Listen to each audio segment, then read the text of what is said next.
6.6 Solving quadratic equations by factoring. We've been building up to learning this new kind of solving. We need to know the different types of factoring that we've been working on. So how about for starters, you push pause and see if you can list the 4 kinds of factoring we've been using.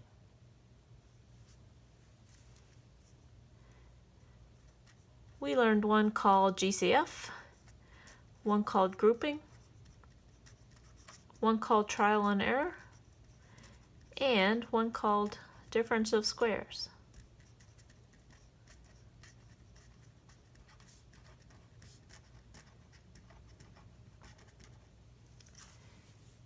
You might push pause again and see if you can figure out which of these problems uses each of the 4 types of factoring, and maybe even go ahead and try to do the factoring as a little bit of a refresher. The first problem here is an example of trial and error factoring. And that's where we knew that the problem came from a FOIL type situation. So the first term, m squared, came from the first terms here being multiplied together. And then we were looking for numbers that would add up to the middle value and multiply to the last number. To get a positive 1 and a negative 20, we would need plus 5 and negative 4 for the factors. Number 2 is an example of factoring by grouping. And that's where we wanted to chop the problem into 2 groups. See about factoring out the GCF of each group and then bringing it all back together to complete the factoring. These first 2 groups I see are both divisible by x squared. So I'll factor that out to leave x plus 3. The next group doesn't have a lot in common, but they are both negative. So let's factor out a negative 1 to again leave x plus 3. And now we have x plus 3 in each set of parentheses. So we'll factor that out and leave x squared minus 1 as the other factor. Number 3 is an example of difference of squares. And that's where we knew that the 2 factors were almost identical, except that one was a plus and one was a minus. The first terms here needed to make y squared, so that would be y times y. The last terms here needed to make 49 and be identical, so they had to be 7 times 7. The third one here is an example of a greatest common factor, GCF, because 4 and 8 are both divisible by 4. And both of the terms have at least one x. So we'll think about dividing out that 4x to see what's left. Like 4x squared divided by 4x leaves x, and 8x divided by 4x leaves plus 2. Each type of factoring really is used depending on the size of the problem. So it might take a second to push pause again and see if you can figure out which kind of factoring goes with which size polynomial. You could use those examples on the previous page to help you fill in the factoring plan. So no matter how many terms there are, a good first step is to look for a GCF. If all of the terms have something in common, that something can be factored out. And then for the longer polynomials where there's 4 terms or even more, that's when grouping is a possibility. We need a longer problem for grouping so that it's big enough to chop into 2 groups. For trinomials, trial and error is the way to go. And when we have just 2 terms, binomials, that's a good time to look and see if it's a difference of squares or not.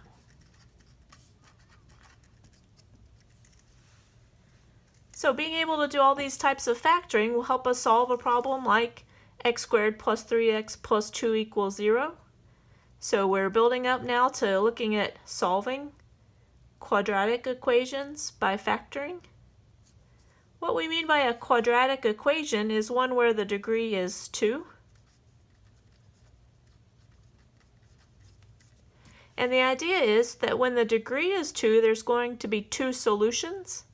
And the way to kind of break the problem down and figure out those two parts or two solutions is to factor it.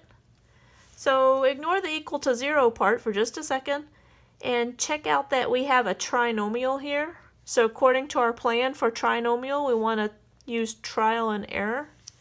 So let's think about that x squared plus 3x plus 2 coming from a FOIL type problem, where we know the first terms had to make the x squared. The numbers here need to add up to 3 and multiply to make 2. So it looks like it would have been a plus 1 and a plus 2. So what we'll see is we'll get one of our solutions from each of these factors. The main idea is something called the zero product principle. The idea is that we have two things here that are being multiplied together. And we know that the answer when we do that multiplying is 0, since this equals 0. So if you think about it for a second, the only way you can multiply two numbers and get an answer of 0 is if one of the two numbers was 0 to start with. In other words, either that first part, the x plus 1, would have to be a 0, or that second part, the x plus 2, would have to be a 0. So by separating the factors and setting each one equal to 0, we can solve these separately and we'll get our two solutions. So forget about the first part for a sec and just look at this. If we know x plus 2 equals 0, let's do a little solving to get the x by itself. The only way x plus 2 would be 0 is if x is negative 2. So one of the two solutions to this problem is negative 2. If we have a look at the first factor, x plus 1, and consider solving for x here, we'll know the other possible solution. The only way for x plus 1 to be 0 is if x is negative 1. So negative 1 is the other solution. And this is how you'll be asked to put your solutions into MyMathLab with a comma in between them. So first answer, comma, second answer. Does not matter which order you put the answers in, just as long as they're both listed, and you want a comma in between them. So the zero product principle, again, is important because we have a product or a multiplication here, and the answer is 0. In general, it sounds something like this. If a times b equals 0, then we know for sure that either the a has to be 0 or the b has to be 0. That's the only way we can multiply and get an answer of 0. Turns out the equal to 0 part is important because this zero product principle helps us find our two solutions. So we're going to try some more solving by factoring on the next page. And what you'll see is it's just the kind of factoring we need that changes each time. We're always looking to break the problem down, keep it equal to 0, and then separate those two factors to find our two solutions. Because the degree is 2, we know we're going to have two solutions. So number 1 here looks like another trinomial, so another time to use trial and error. I know x times x will make that x squared in the first term. I'm looking for numbers that add up to negative 3 and multiply to negative 18. So must be x minus 6x plus 3. Now that it's factored, let's separate the factors and set each one equal to 0 separately, and then do some solving to find our two solutions.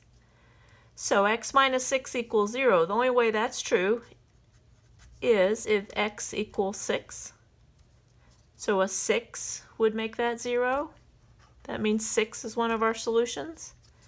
And x plus 3 equals 0. The only way that's true is if x is negative 3. So negative 3 is our second solution. That one's a whole lot like the example on the previous page because we used trial and error again. The second example is going to need a different kind of factoring. So just forget about the equal to 0 part for a sec and think about what we could do to factor 5a squared plus 20a. Looks like they have some things in common, like 5 and 20 are both divisible by 5, and they each have at least one a. So how about a GCF? Looks like the GCF would be 5a. So let's factor out a 5a, keep it equal to 0, and that'll help us see what our two factors are. 5a squared over 5a leaves a, plus 5a into 20a makes 4. Now it might not be quite as easy to see the two factors here, but notice we do have a multiplication. The 5a in front of the parentheses times the a plus 4 in the parentheses. So when we separate, let's separate the 5a from the a plus 4 and set them both equal to 0. The right side here, a plus 4, looks a lot like we're used to, so let's move that 4 over and see that the solution there is a equals negative 4. And then let's think about what we would need to do to get the a by itself on the left side. We have 5 times a equals 0. To get rid of the 5 and get the a by itself, we need to divide both sides by 5. 0 divided by 5 makes 0. So the second answer, the second solution in this case is 0. Number 3. We need another different kind of factoring for this one than either of the previous two. So forget about the equal to 0 part for a sec and see what you recognize about 4y squared minus 1. Looks like we have a difference of squares this time. So we know the two factors are nearly identical. One's a plus and one's a minus. To get that 4y squared in the first term, we would need to multiply 2y times 2y. And to get that 1 in the last term, we would need to multiply 1 by 1. Now that it's factored, we're ready to separate the factors and set each one equal to 0. And then do what we need to get the y by itself. To get the y by itself on this left side, let's get rid of that plus 1 by subtracting 1 from each side. That makes 2y equals negative 1. And now to get rid of the 2 and get the y all by itself, we need to divide. And we're going to get a fraction for an answer here. Y equals negative 1/2. The other answer should be almost identical. The only thing different, remember, is the sign. So let's see, to get this y by itself, I would need to add 1 to both sides. 2y equals 1. And then to get the y all by itself, divide both sides by 2. And I do get a number that's almost identical. The only thing different is the sign. So the kind of factoring differs perhaps for each problem, but the basic process remains the same. Those steps we've been using are outlined on the next page. What we need to do is first make sure the equation is in standard form, which means descending order on the left and equal to 0 on the right. Then we'll do whatever kind of factoring we need to separate and set our two factors equal to 0. Then we'll solve to get our two solutions. You can always check those solutions if you want to by plugging them back into the original equation one at a time. So your turn now to try solving by factoring. You'll probably find you need several different kinds of factoring here, maybe some trial and error, maybe some difference of squares, maybe some GCF. Push pause and see if you can come up with two answers for each problem.